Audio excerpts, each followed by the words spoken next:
खबर यूपी के जनपद अयोध्या से है, जहां हिमाचल के राज्यपाल शिव प्रताप शुक्ला ने रामलला और हनुमानगढ़ी का दर्शन और पूजन किया। दर्शन करने के बाद उन्होंने कहा कि सबकी इच्छा होती है अयोध्या आने की। मैं भी अयोध्या आता रहता हूं। भगवान राम इस राष्ट्र के संस्कृत धारा के नायक हैं और ये राष्ट्र हमेशा आगे बढ़ता रहे, यही बजरंग बली से कामना की है। उन्होंने महाकुंभ को लेकर कहा कि मैं भी यहाँ से महाकुंभ के लिए जाऊंगा और महाकुंभ 144 वर्ष के बाद आया है। साथ ही उन्होंने अखिलेश यादव के महाकुंभ पर गणना को लेकर सवाल उठाने पर कहा कि पार्लियामेंट के बाहर और पार्लियामेंट के अंदर लोग इसी प्रकार के चाइना की गणना को सही मान लेते हैं। उन्होंने कहा कि जब हिंदुस्तान में गणना होती है तो उनको लगता है कि गलत दिखाया जा रहा है। बगैर नाम लेते हुए शिव प्रताप शुक्ला ने कहा कि जो लोग इस प्रकार का कमेंट करते हैं कि लोग अपना पाप धोने के लिए जा रहे हैं, लोग तो वहाँ जाकर पाप से मुक्त हो जाएंगे, लेकिन वो लोग हमेशा पापी बने रहेंगे।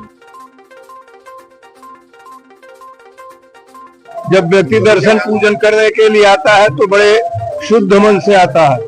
मैं भी उसी शुद्ध मन से आया हूँ कि राष्ट्र हमेशा बढ़ता रहे, यह हनुमान जी से प्रार्थना है। और मैं समझता हूँ कि हनुमान जी से अधिक राष्ट्र को बढ़ाने के लिए और कोई उपयुक्त नहीं हो सकता।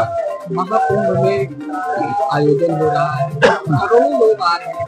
आप भी यहाँ से महाकुंभ के लिए जा रहे हैं? हाँ, मैं भी यहाँ से महाकुंभ के लिए जाऊंगा और महाकुंभ 144 वर्षों के बाद आया है।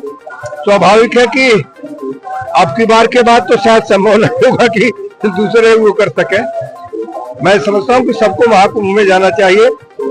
आदरणीय प्रधानमंत्री श्री नरेंद्र मोदी जी ने उसका पूजन करके शुरुआत किया था और योगी आदित्यनाथ उत्तर प्रदेश के जो मुख्यमंत्री हैं बार बार जाकर के वहाँ के व्यवस्था को देख रहे हैं।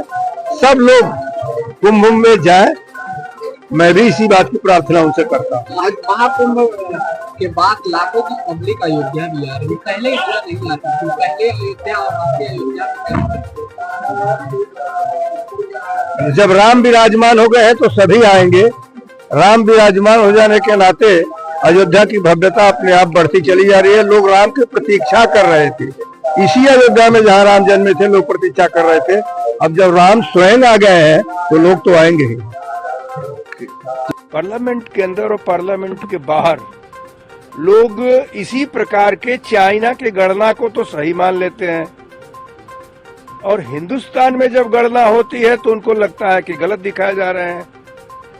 मैं किसी का नाम नहीं लेना चाहूंगा, लेकिन इतना जरूर कहना चाहूंगा कि जो लोग इस प्रकार का कमेंट करते हैं कि लोग अपना पाप धोने के लिए जा रहे हैं, लोग तो जाकर के पाप से मुक्त हो जाएंगे, लेकिन वह लोग हमेशा पापी रहेंगे। देखिए, हम लोग इस पर चर्चा कर रहे हैं। अगर संभव होगा इसके पहले भी ऐसे तीर्थ को करने की बात आई है, गवर्नमेंट से भी मैं बात कर रहा हूं और मुझे लगता है कि निश्चित रूप से कोई न कोई व्यवस्था